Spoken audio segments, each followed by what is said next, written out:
খালি খারাইয়া কইবেন একদল কইতেছে, মানে আপনারা মুন্সিরা হুজুররা আপনারা একদল কইতেছেন বায়াত পড়তেই হবে, এটা আছে অমুক তমুক, আরেক দল কইতেছে না এ কিচ্ছু নাই। আসলে আমরা কোন দলের কথা সত্য, আপনার দলের না ওই যে আপনার দলে আরেক দল তাগো কথা? আটরশি, চন্দ্রপুরী, ভান্ডার শরীফ পাঁচ ওয়াক্ত পাঞ্জেগানা নামাজ আদায় হয়ে থাকে। আপনাদের মতো কিছু কিছু ফকিরা নামাজের কথা শুনলেই লাগে গাজলে, এরকমও তো আছে। তোমার খালি জানা দরকার এই শরীয়তটা আসলো কই থেকে, শরীয়তের সৃষ্টিটা কোথায় থেকে। চাইলে আমি বানিয়ে একটা কথা বলতে পারবো না না, আমার হাদিস এবং কোরআন মতে যাহা কিছু আছে আমি সেটাই উল্লেখ করব। তাতে আজকে ফকিরের ভালো লাগতেও পারে, নাও লাগতে পারে, তাতে আমার কিছু যায় আসে আমারও না। গান কমিটি যারা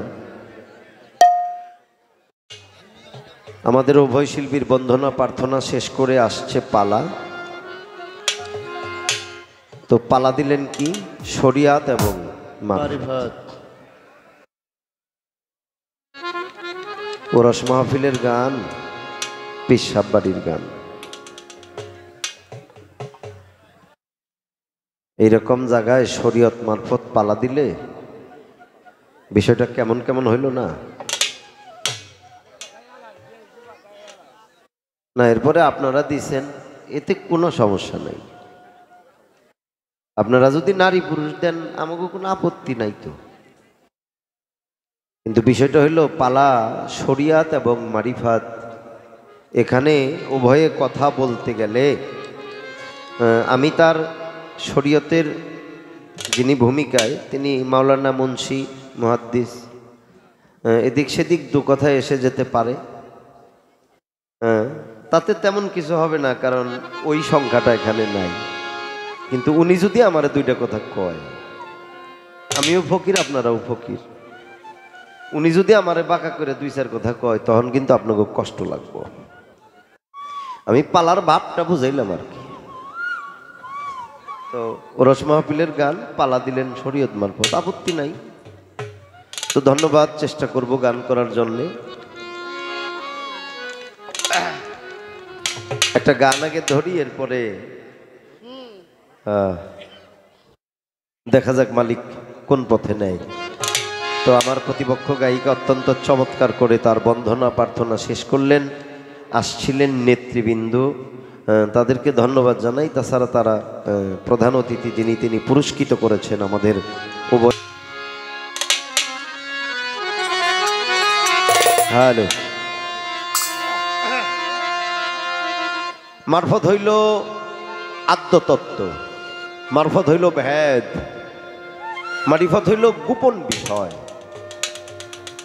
মারিফতের যে বিষয়গুলি, এটা হইল একটা গুরুতত্ত্বের ভাব। তো আমি আমার মারিফতের রাস্তায় আহ্বান করব, দাওয়াত করব, আমি বোঝাইতে চেষ্টা করব মারিফতের বিষয়গুলি, আর তিনি বোঝাইতে চেষ্টা করবেন তার শরীয়তের বিষয়গুলি। তো ছোট করে একটা গান ধরি, আমার গান ধরলেই আপনারা বুঝবেন যে আমি কি বুঝাইতে চেষ্টা করতেছি।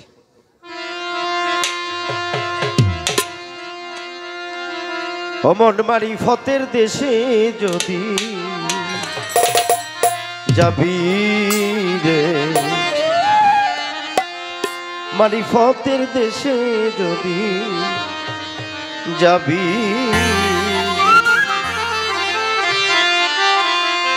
অমূল্য ধন বিক্রি করে, অমূল্য ধন বিক্রয় করে বিনামূল্যে পাবি রে। মারিফতের দেশে যদি যাবি রে, মারিফতের দেশে যদি যাবি, অমূল্য ধন বিক্রি করে, অমূল্য ধন বিক্রি করে বিনামূল্যে পাবি রে। আগে মারিফতের দেশে যদি যাবি, আগে মারিফতের দেশে যদি যাবি, সেই দেশে এমনি রীতি গুরুকে করপতি দিবে সে আসল মতি নিগুম ঘরের চাবি রে মন নিগুম ঘরের চাবি সেই দেশের এমনি রীতি গুরুকে করপতি দিবে সে আসল মতি নিগুম ঘরের চাবি রে মন নিগুম ঘরের চাবি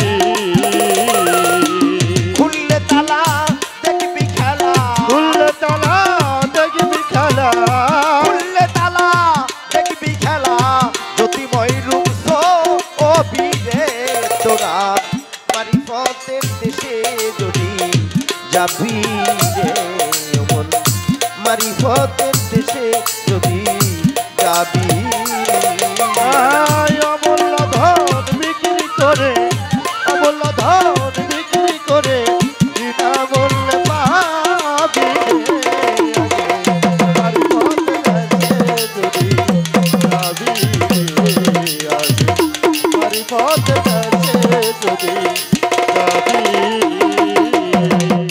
কলবেতে রূপের খনি নাই সেখানে দিন রজনী হরদম জি কিরের ধ্বনি কানে শুনতে পাবি রে মন কানে শুনতে পাবি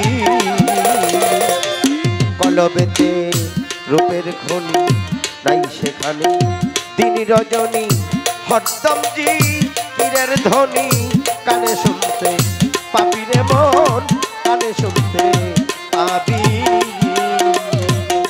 ওরে সেথায় নফসয় আকবা জিকির করে বিক্রি করে নফসয় আকবা জিকির করে নভিয়েজ বাখু উবিরে তোরা মারিফতের দেশে যদি যাবি রে ও মন মারিফতের দেশে যদি যাবি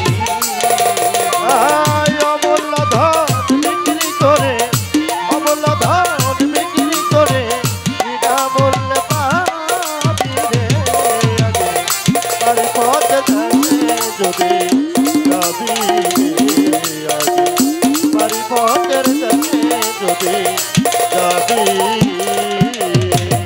যাইতে যদি সাউমন ঢাকা গুরুকে কর সখা সর্বময় পথের দেখা সামনিতে পাবি রে মন সামনিতে পাবি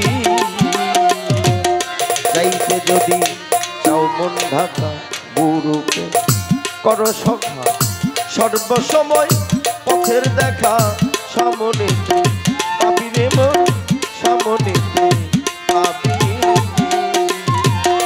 হালিম বলে ভুক লাগিলে হালিম বলে ভুক লাগিলে হালিম বলে ভুক লাগিলে নামের সুধা খা আবি রে তোরা মারিফতের দেশে যদি যাবি রে মারিফতের দেশে যদি যাবি অমূল্য ধন বিক্রি করে অমূল্য ধন বিক্রি করে অমূল্য ধন বিক্রি করে বিনামূল্যে পাবি রে মারিফতের দেশে যদি যাবি রে মারিফতের দেশে যদি যাবি রে মারিফতের দেশে যদি যাবি রে আগে মারিফতের দেশে যদি যাবি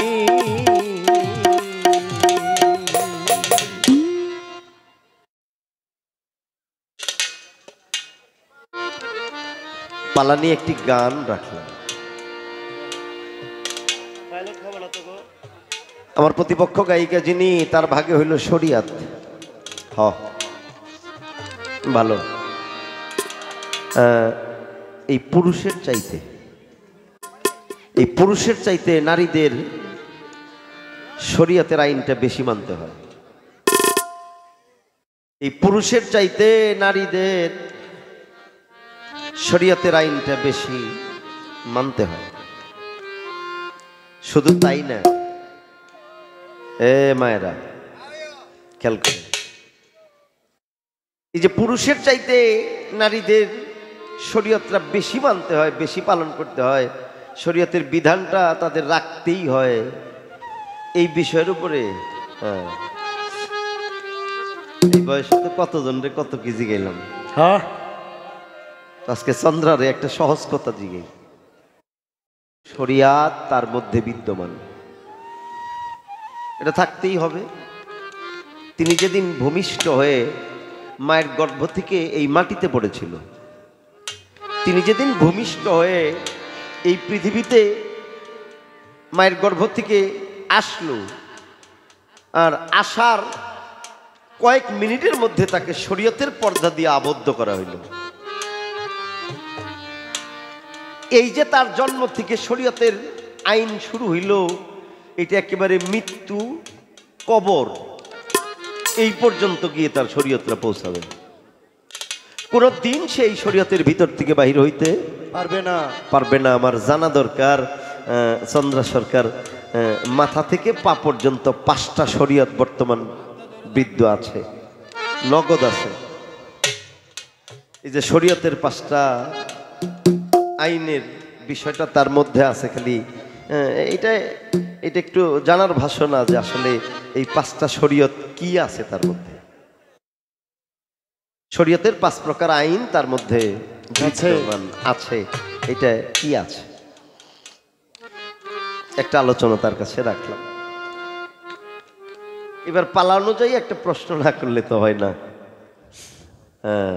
শরিয়াত ভালো, শরিয়ত যার, তরিকত তার, হাকিকত তার, মারিফত তার। আসলে 4টা তরিকায় আমার দিনের নবী হযরতে মুহাম্মদ মুস্তাফা সাল্লাল্লাহু আলাইহি ওয়াসাল্লামের, আমার নবীর 4 তরিকা, শরিয়াত, তরিকত, হাকিকত, মারিফত।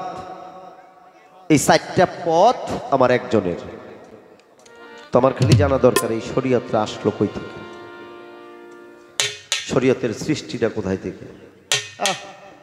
হ্যাঁ, শরীয়তের সৃষ্টিটা কোথায় থেকে, এটা আসলো কোথা থেকে, সর্বপ্রথম কার মাধ্যম দিয়ে শরীয়তটা শুরু হইল। এই যে শরীয়ত মানে সরা মানে আইন, এই আইনটা কোথায় থেকে শুরু হয়েছে, এই শরীয়তটা সর্বপ্রথম কার উপরে কিভাবে এটা প্রয়োগ করা হয়েছে। এই শরীয়তের সৃষ্টি ভাবটা একটু আমরা এই আলোচনাটা একটু জানতে চাই। ছোট্ট করে এই একটা কথাই তার কাছে রইল।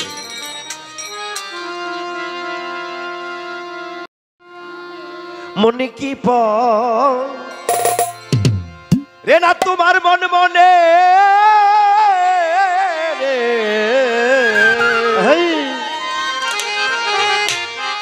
মনে কি রে না তোমার ওই মহাজনেরা সরি তোমরা ফাঁকি দিয়ে চলবে কতদিন।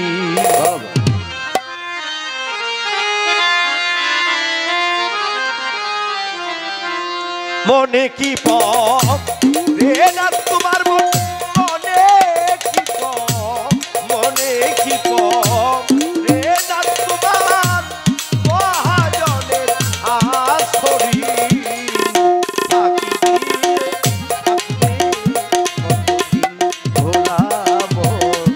ফাঁকি দিয়ে চলবে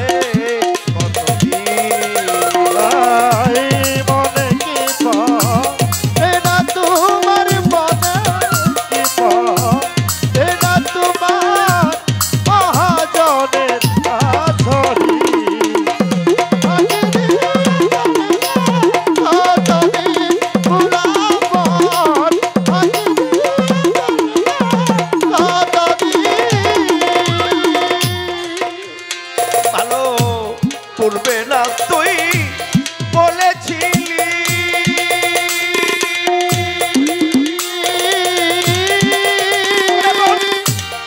গুরু ভজবি বলে আইলি পড়বে না তুই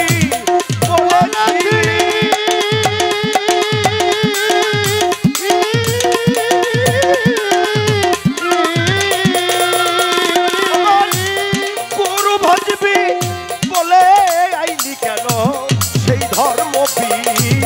মবি সর্জন দিলি কেন সেই ধর্ম তুই সেই ধর্ম বি সর্জন দিলি পুরাইল তোর অনার্তি ফাঁকি দিয়া চলবি কতদিন ভোলাব ফাঁকি দিয়া থাকবি কতদিন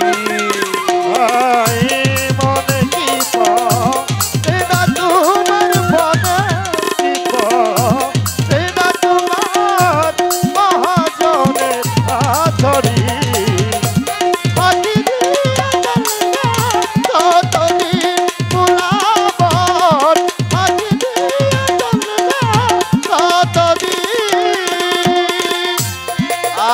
দুঃখ হয় কষ্ট হয় অনেকটা দুঃখ হয় কষ্ট হয় কেন হয়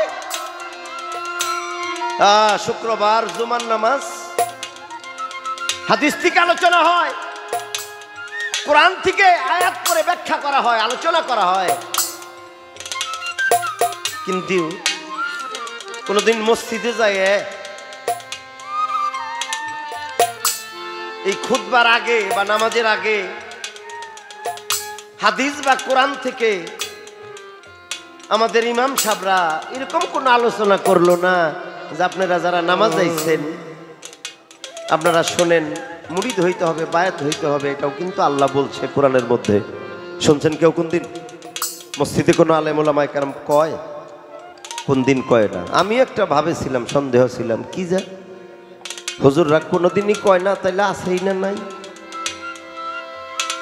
এরকম একটা ভাবের উপরে আমিও ছিলাম এখন দিই না ওই যে ওই ওনারাই আর কি ওনারাই এই শরীয়তের মুন্সিরে এখন দুই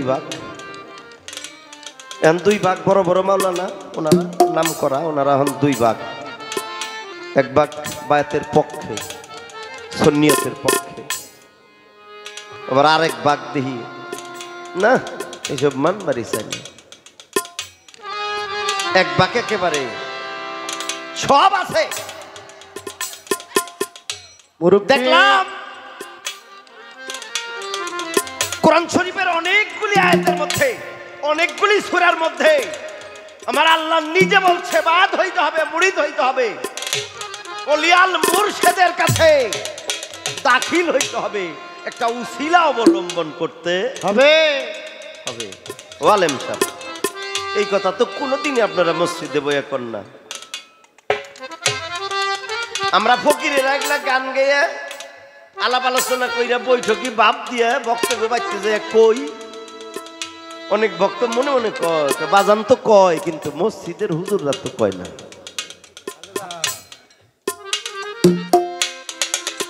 এত রইস দুঃখ তো লাগে কমিটি কইলে একটা গান করবেন আর একটা কথা জিগাবেন কদি একই আর ভাল লাগে কমপক্ষে 10টা কথা জিগামু হে আমারে 14টা কথা জিগাবো তাইলে না ভাল লাগে যাক এরপরে কম করে জিগামু এই কথাটা মনে আয় এই পড়ছে আপনি খালি খারাইয়া কইবেন একদল কইতেছে মানে আপনারা মুন্সিরা হুজুররা আপনারা একদল কইতেছেন বায়াত পড়তেই হবে এটা আছে অমুক তমুক আরেক দল কইতেছে না এ কিচ্ছু নাই আসলে আমরা কোন দলের কথা সত্য আপনার দলের না ওই যে আপনার দলে আরেক দল তাগো কথা কোরআন কি দুইটা নাকি এই সারাম দাদা কোরআন তো একটাই তাহলে দুই রকম কথা আছে কবো এটা দাঁড়িয়ে হ্যাঁ কবো আই নিয়ে আইলে ঝুলো বাজা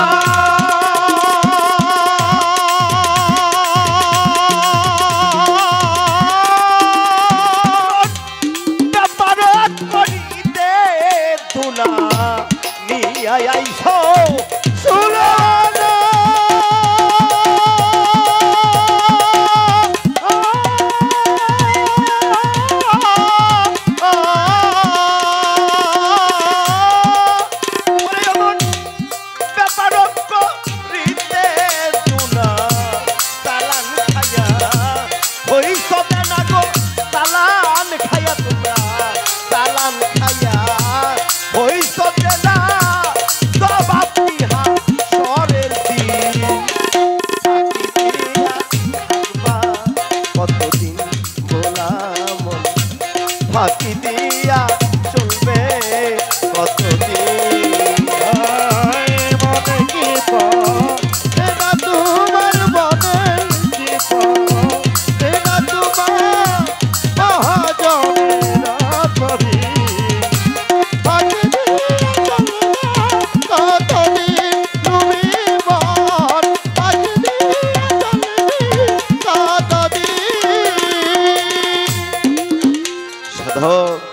রজ্জবে পাই কথা ধরো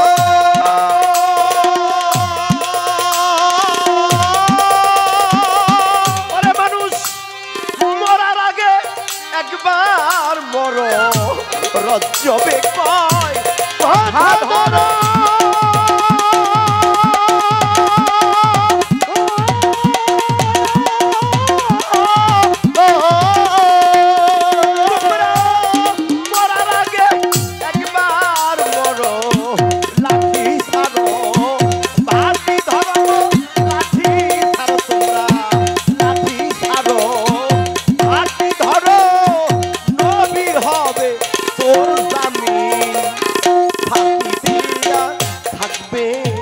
কতদিন ভোলা মন ফাঁকি দিয়া থাকবে কতদিন মনে কি রে না তোমার মনে কি মনে কি রে না তোমার মহাজনের আসরি ফাঁকি দিয়া থাকবি কতদিন ভোলা ফাঁকি দিয়া চলবে কতদিন ভোলা ফাঁকি দিয়া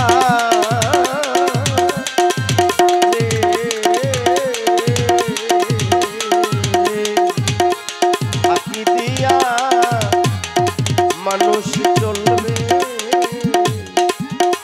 কতদিন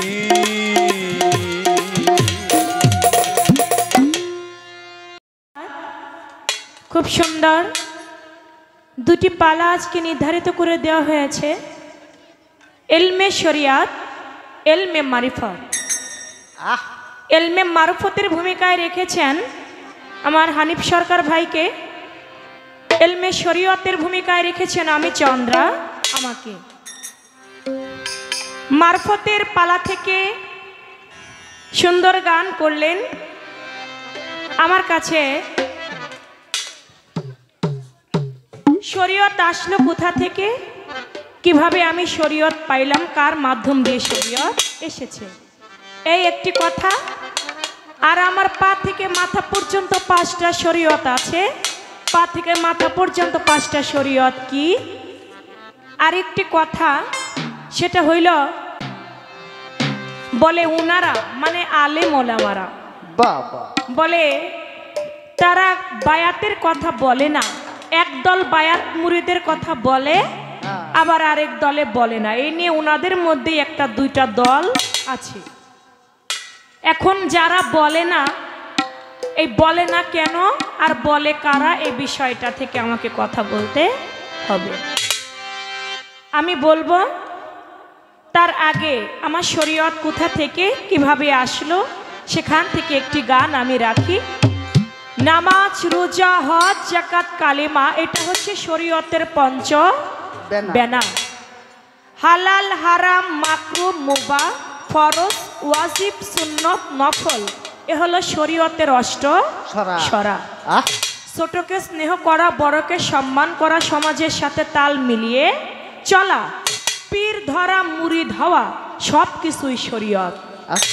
শরীয়ত ব্যতীত বেহালা কমান শরীয়ত ব্যতীত কোনো কিছু নাই নাই তবে আমি আজকে শরীয়তের পালা নিয়ে হক কথা বলবো সত্য কথা বলবো যেটা সত্য কারণ শরীয়তের পালাটাই হচ্ছে কোরআন এবং হাদিস ভিত্তিক আলাপ আলোচনা চাইলে আমি বানিয়ে একটা কথা বলতে পারবো না না আমার হাদিস এবং কোরআন মতে যাহা কিছু আছে আমি সেটাই উল্লেখ করব তাতে আজকে ফকিরের ভালো লাগতেও পারে নাও লাগতে পারে তাতে আমার কিছু যায় আসে আমারও না কারণ আমি একজন আলেম মানুষ হক কথা বলবো সত্য কথা বলবো তাতে কে বেজার হইলো কে খুশি হইলো এটা দেখার বিষয় আমার সত্য কথা হ্যাঁ এবার আমার গান আমার শরীয়তের পালা অনুযায়ী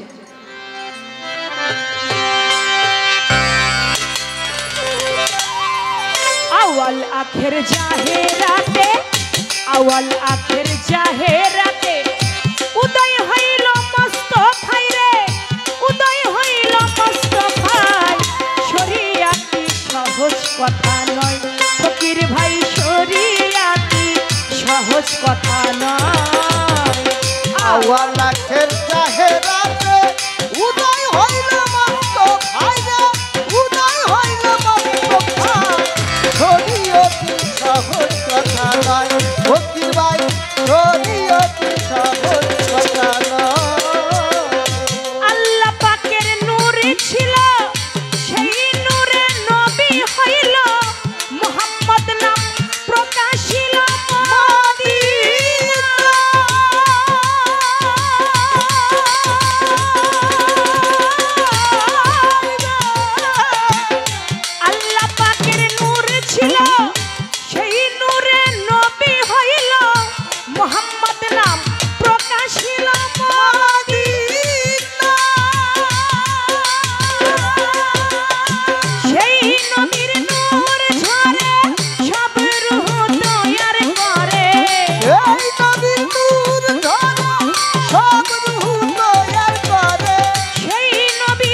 কথা নয়, ভক্তির ভাই শরীয়তি সহজ কথা নয়।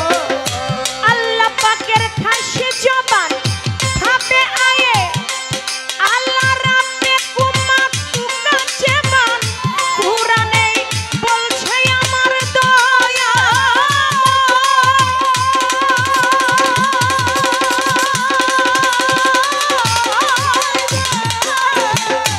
আল্লাহ পাকের খাসে জবান ভাবে আয়ে আল্লাহ রাব্বে কুমা তুকা জবান কুরআনে বলছে আমার দয়া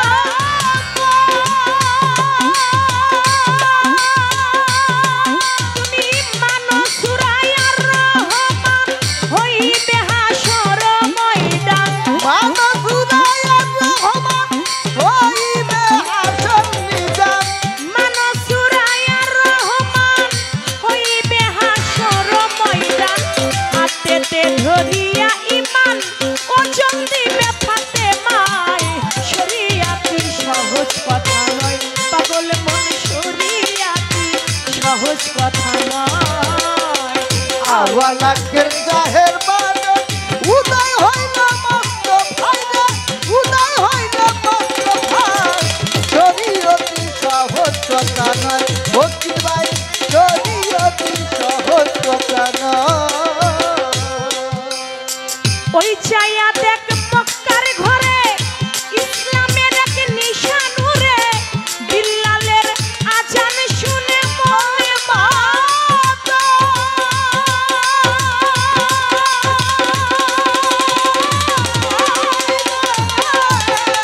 ওই ছায়া দেখ মক্কার ঘরে ইসলামের এক নিশানুরে বিল্লালের আজান শুনে মনে মাতা আকি মুসালাতা ওই তু জানাতা আকি মুহাম্মাদ ওহে তুজানাতা। আকি মুসালাতা ওই তু জানাতা সাধক হালিম বলে সত্য কথা সালাতে কায়েম করতে হয় শরিয়াতি সহজ কথা নয় ফকির ভাই শরিয়াতি সহজ কথা নয় আওয়ালাকের জাহের বানে উদয় হইল মস্ত ভাইরে, উদয় হইল মস্ত ভাই। শরীয়তি সহজ কথা নয়, ভক্তির ভাই শরীয়তি সহজ কথা নয়। শরীয়ত কোথা থেকে এসেছে কার থেকে এসেছে আমার গানের মধ্যে কিন্তু জবাব হয়ে গিয়েছে আওয়াল আখের জাহের বাতুন যুগে যুগে মোস্তফায় শরিয়াতি সহজ কথা নয় আগে আল্লাহর নূর ছিল সেই নূরে নবী হইল মুহাম্মদ নাম প্রকাশিল মদিনায় সেই নবীর নূর ঝরে সব রুহ তৈয়ার করে একিনের গাছের পরে সেজদাতে মোহিত রয় আমার আল্লাহ পাকের নূর থেকে আমার দয়াল নবীর সৃষ্টি আদম যখন কাদামাটির রূপে ছিল তার আগেই আমার দয়াল নবী নবুয়াত প্রাপ্ত নবী ছিলেন আমার দয়াল নবী আল্লাহ থেকে দয়াল নবী শরীয়ত পাইলেন আর এই শরীয়তকে দয়াল নবী নিজের মধ্যে রেখে একিনের গাছের পরে সেজদাতে মোহিত রয় একিন গাছের পরে যখন আমার দয়াল নবী ছিল নিজের রূপ যখন আয়নার মধ্যে শরমের একটা আয়না আসলো ওই আয়নার মধ্যে যখন নিজের রূপ নিজে দেখলো দেখে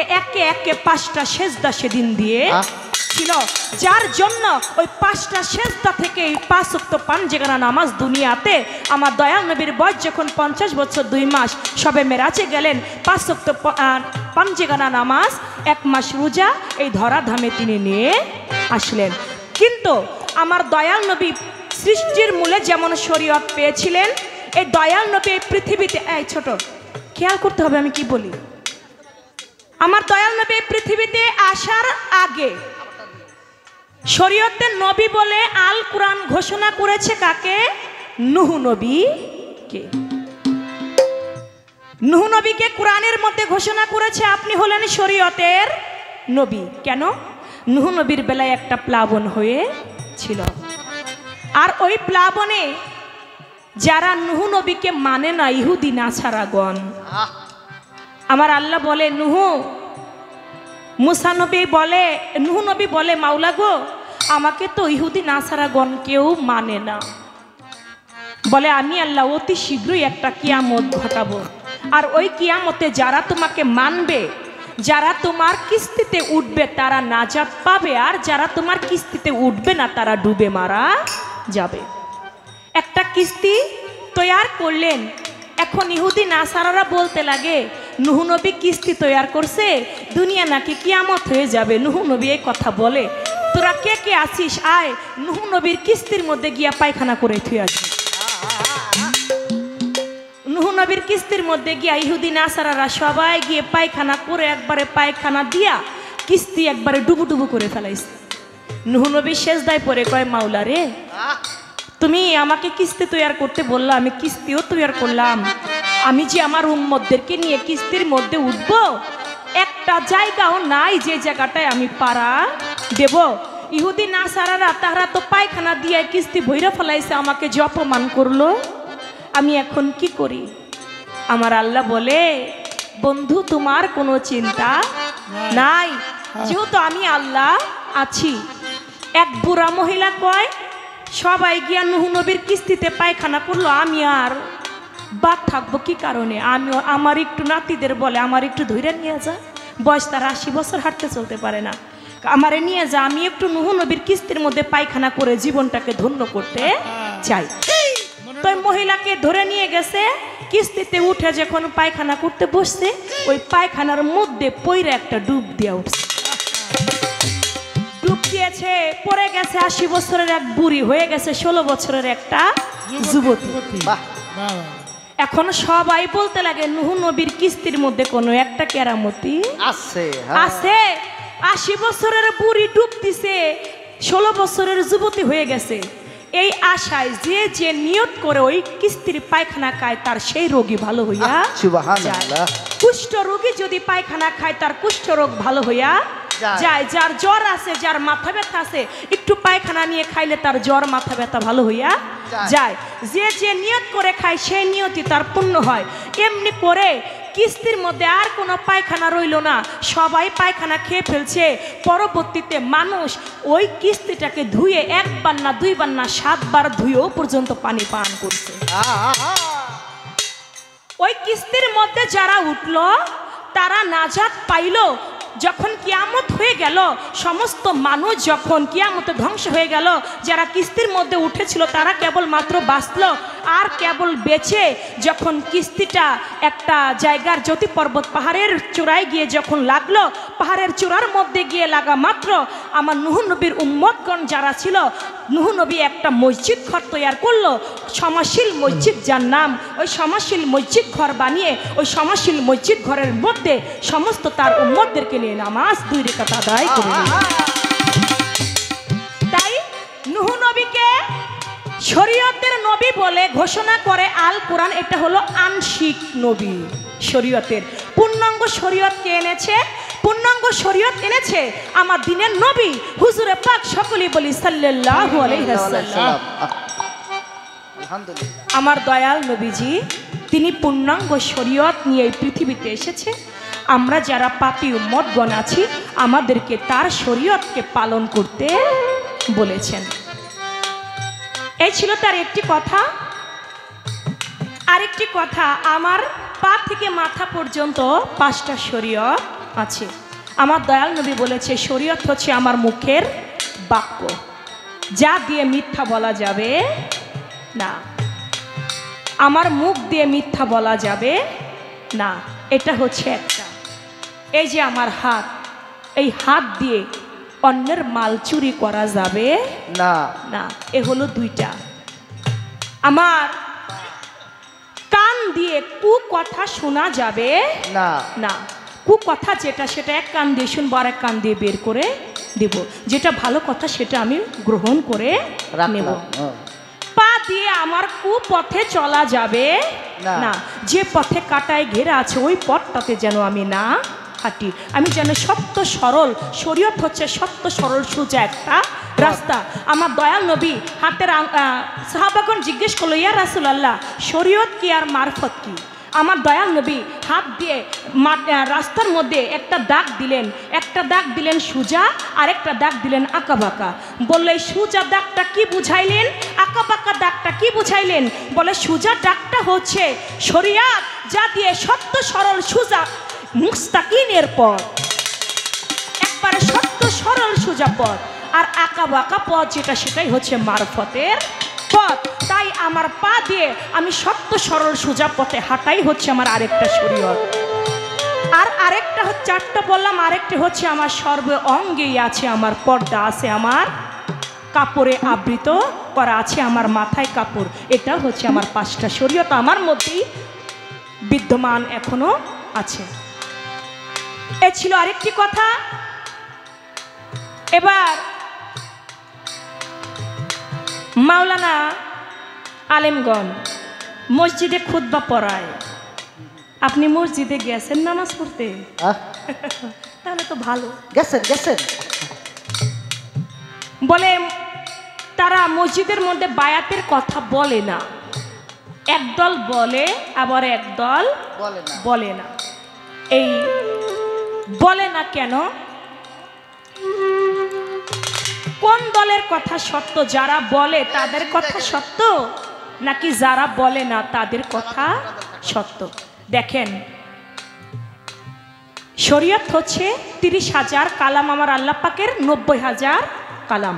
তার মধ্যে 30,000 হচ্ছে জাহিরি, যেটা হচ্ছে পবিত্র কুরআন, আর 60,000 হচ্ছে বাতুনি, যেটা হচ্ছে মারফত আপনার।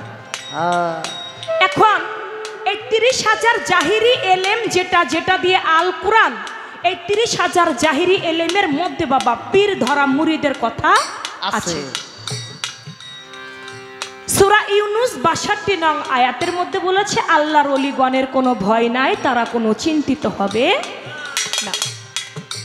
তাহলে আমার শরীয়তের মধ্যে পীর ধরার কথা আছে, মুরিদের কথা আছে। যারা সুন্নি অপপন্থী, যারা সুন্নি আলেম, তারা এটা মানে, আর যারা উহাবি খারিজি, তারা এটা মানে না।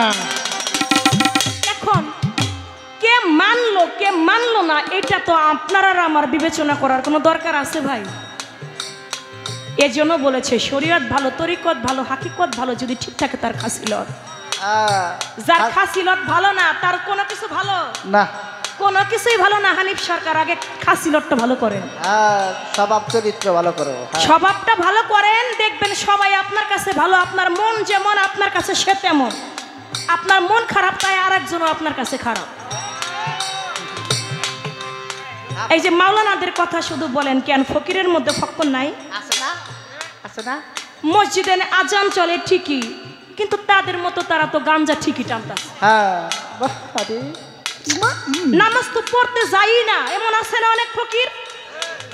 নামাজের ধারের কাছ দিয়ে হাঁটে না। নামাজ আমার দয়াল নবীর আদর্শ। আমার দয়াল নবী নামাজ পড়েছে, উম্মতদেরকে হুকুম করেছে তোমরা 5 ওয়াক্ত পাঁচেকরা নামাজ পড়বে, আমার শরীয়ত মতে চলবে। কই আপনারা মানেন না কেন, পড়েন না কেন?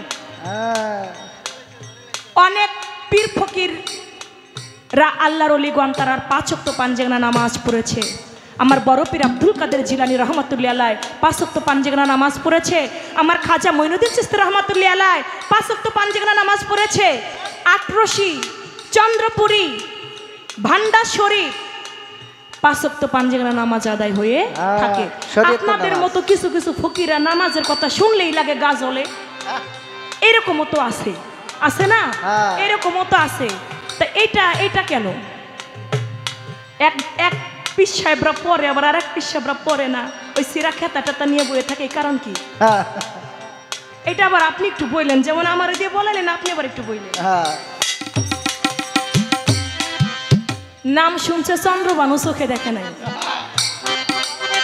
হ্যাঁ, আজকে দেখতে পারবে। প্রশ্ন যা ছিল জবাব করলাম। এবার ফকির সাহেবের কাছে আমার প্রশ্ন থাকবে, আপনি বলবেন। প্রশ্ন করতাম না, আপনি বলবেন। এই যে আজকে যেমন আমার আমির চানের নামের একটা ওরস চলতেছে, তিনি একজন আল্লাহর ওলি, এটা আমরা সবাই বিশ্বাস করি। আল্লাহর ওলি গণের বিপক্ষে কোনো আলেম মাওলানারা যায় না। যারা ওহাবিপন্থী যারা খারিজি তারা যায়, কিন্তু সুন্নিয়তের আলেমগণ যারা তারা কখনোই সেদিকে তাদেরকে খারাপ বলে না। আপনার কাছে আমি জানবো এই যে উরস, এই উরসটা কবে থেকে কোন দিন থেকে শুরু হয়েছে? বছরে যে বাৎসরিক পীরের বাড়ি একটা উরস হয়, এটা তো অবশ্যই আগে কোনো একদিন এটা হয়েছিল, যার কারণে পীর ফকির এটা করে নাকি? নিশ্চয়ই তো কোনো একদিন কোনো পীর মাশায়েখগণ বা কেউ না কেউ এটা করেছে। কে করেছে, কোন দিন থেকে আসছে? আমার দয়াল নবী থেকেই তো শরীয়ত, আমার দয়াল নবী থেকে মারফত, দয়াল নবী থেকে হাকিকত, দয়াল নবী থেকে তরিকত। আপনি বলবেন আমার দয়াল নবী কোনোদিন কি উরস শরীফ করেছিল কিনা? যদি করে থাকে কবে কোন দিন করেছিল? আপনারা এই উরস শরীফ পাইলেন কোথায়? শুধু উরস না, বছরে 2টা উরস করে, একটা ফল সিন্নি যেটাকে বলা হয়, পীর মুর্শিদকে ফল না খাইয়ে তারা নিজেরাও খায় না। এই যে ফল সিন্নি যেটাই বলি না কেন, এটাই বা কার থেকে এসেছে, কবে থেকে এসেছে? পীর আউলিয়ার বাড়িতে তবারক বিতরণ করা হয়, এটাই বা কোন দিন থেকে এসেছে? এই একটার মধ্যেই ব্যক্ত আর কি, বেশি কথার দরকার না। এই একটা প্রশ্নে আপনার কাছে আমার রইল, আশা করি সুন্দরভাবে জবাব দেবেন।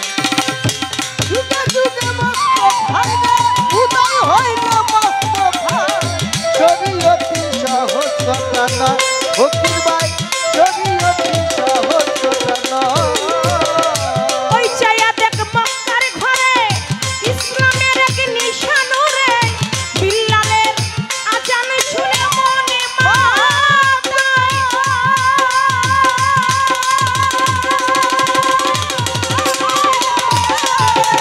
ওই চাইয়া দেখ মক্কার ঘরে ইসলামের এক নিশানুরে, বিল্লালের আজান শুনে মনে মাতা। ওরে আকি মুসালাতা ওই তু জাকাতা, আকি মুসালাতা ওই তু জাকাতা, আকি মুসালাতা ওই তু জাকাতা। সাধক হালিম বলে সত্য কথা, সালাতে কায়েম করতে হয়, শরীয়তি সহজ কথা নয়, পাগল মন শরীয়তি সহজ কথা নয়।